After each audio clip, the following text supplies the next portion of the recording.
A YouTuber bought another Harley Benton guitar from Tomon, and I'll show you how it arrived. There's a bit of a mark in the box, and I'll tell you the story of why I ordered this one as well. So, it's on its way.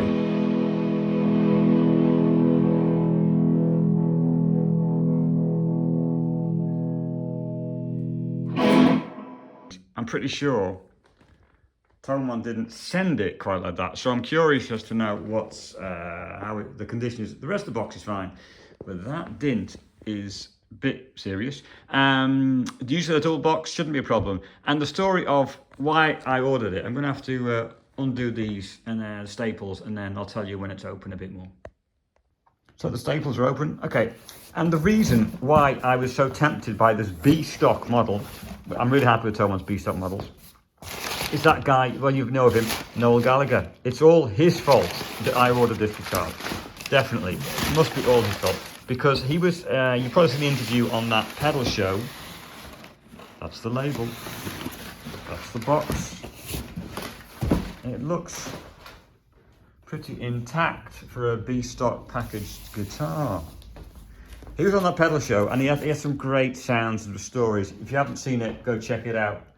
And then also he was on, there's a documentary kind of video made by Gibson about Noel Gallagher. I obviously need a knife to open that. I'll go and get something to do it. I'm sort of stop a moment.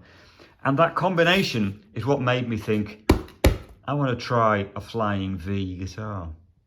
So the tapes are done. So yeah, that was the combination of those two videos really made me think I want to try it. Because looking good. Allen key, nicely packaged. The serious sticker. And what looks like a pretty tidy box guitar. So even with the dint, maybe the pointy bit survives. We're going to find out in a second. Because, well, you may know this, I don't know. If you check out those videos, I might put links to them if you can, down somewhere below. Because the thing that got me was cigarettes and alcohol. He did a kind of sample of that song on that pedal show, and I thought it sounded great. Another couple of things actually mentioned, as well as the guitar that he wanted to use, which I think came from the Gibson video. He wanted to use a Flying V because he was really into the sound of T-Rex, Tyrannosaurus Rex, Mark Bolan. And apparently Mark Bolan obviously also used a Flying V, and Noel wanted to use a Flying V for that song. So then he did. And I can't afford a Gibson Flying V. So I thought, when this popped up, B stock, I thought, I've got to try it. Once again, I have to stop to unwrap the elastic bands because I haven't got a clamp for the phone. You'll see it in a moment, see what looks inside here. But it looks impressive. Okay, there it is, fully unwrapped. With protecting the switch. Let me have a feel of the sound, what they feel like. A little bit loose, but also reasonably positive. Can't be the most expensive gear. This is cost, by the way, 130 euros as B stock model. So I don't see any fault on it yet. Keep having a look. Pot meters feel okay, not too bad.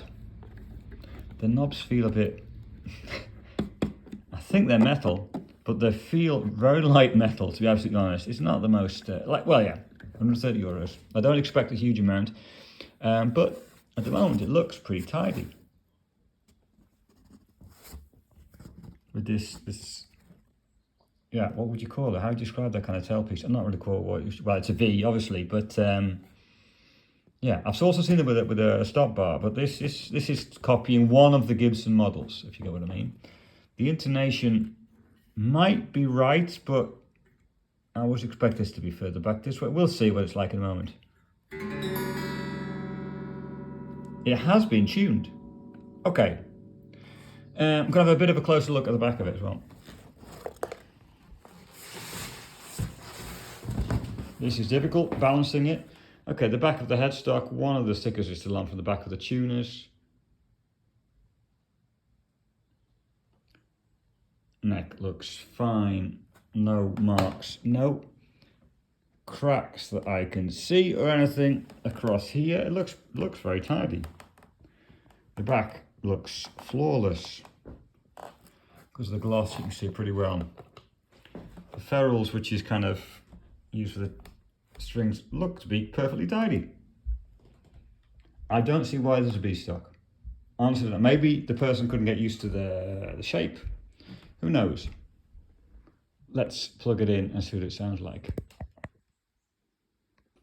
I haven't plugged it in yet, but just tuning it up, I've noticed the tuning pegs are pretty good. They feel quite positive. They're better than on my Les Paul copy by Harley Benton, which I've got, the white one. They don't feel as cheap as the other tuning machine heads do. The rest of the guitar feels very light, remarkably light. I'll weigh it in a bit to figure out what it actually weighs. It's a reasonably thin, flattened C shape. I don't know what you call it exactly, a bit of a D. I don't know. Anyway, reasonably flat, but not super skinny. Action out of the box, set up by somebody, is pretty good. Intonation seems spot on, which is nice. It feels quite light. It feels, in a way, quite cheap, which is a bit weird. Compared to the Epiphone, which I've got, you know, the Firebird, this feels, well, almost like a toy guitar. But I'm really curious, what's it going to sound like? Let's find out. Well, before you get to hear the sounds of it, I want to show you a slight problem I've noticed with the guitar. It's not unfixable, but I wanted to let you know what it was. When I originally tuned it, everything was fine. I played it for a while, and I thought, after a moment, I thought the intonation was basically almost perfect. So I checked the tuning on that, and I noticed there was something wrong with it. The intonation was slightly off, and then I looked carefully at, indeed, the bridge, and the saddles on the bridge, and I noticed that one of these screws was sticking out that way a little bit. I want to show you what happens if I can. I'm not sure how focused this stays, but there, if you notice it, there's a screwdriver. That screw head is now a little bit away from the block here, which means the whole saddle here has moved slightly forward, changing intonation. So these don't stay in place, basically. I checked the tuning on all of them, and also it's this one has the same effect. So they're not all doing it, but some of them are able to move slightly forward, if you get what I mean, by regular playing or by retuning the guitar, because the tension changes, so that the pressure on this block changes. So that's a bit weird. I thought, I was thinking, well, is there a fault on it? I'm not sure. I want to check also on a bridge which I happen to have laying around in my box of goodies. This is a slightly different one, but you notice here that the screws, and the focus is all right, but the screws have got a ring just inside the screw that stops it pushing out to the left in this case.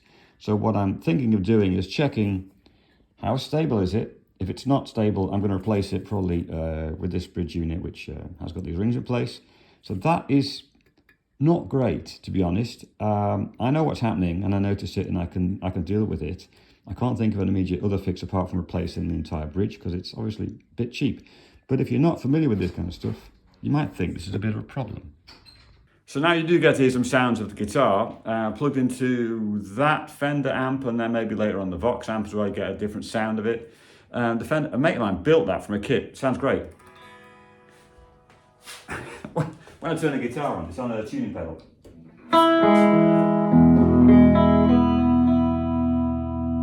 Just so you know, the controls, there's a selector switch for the neck and bridge pickup. So front is neck, back is bridge, and the middle is both.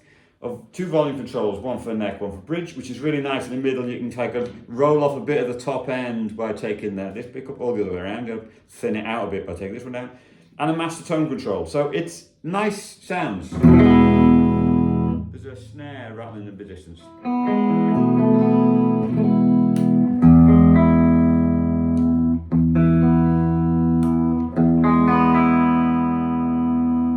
So those are the three basic sounds. But let's add a bit of tremolo through it.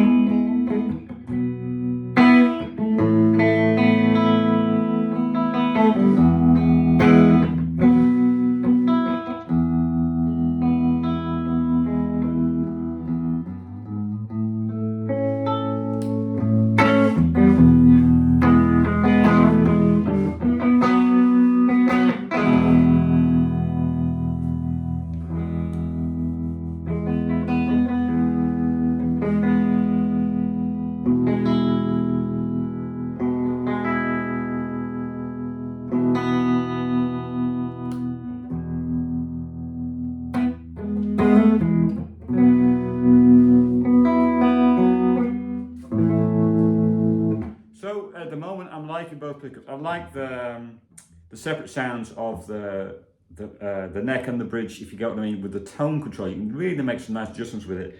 And there's a lot of combinations with just using and balancing the two pickups as well. So not what you'd expect, a clean sound from this kind of guitar, but it works great. And if you want to get a bit more distortion,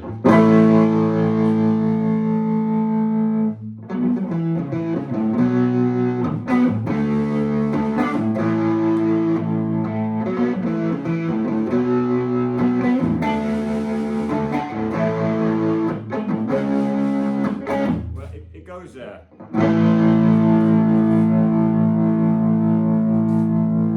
Let's drop that off and put it into this one.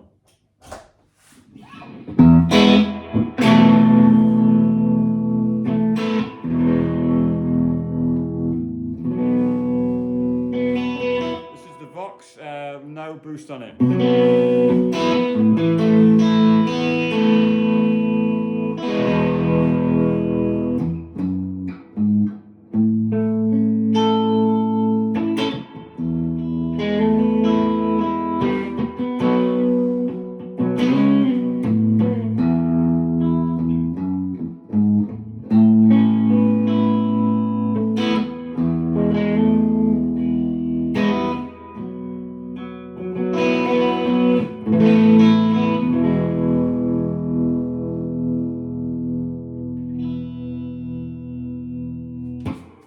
So, my opinion of it, after playing it for a while with this bridge, which is a bit dodgy, if you remember the, I'm a bit concerned about that, but we'll see how it goes. It plays fine, it stays in tune.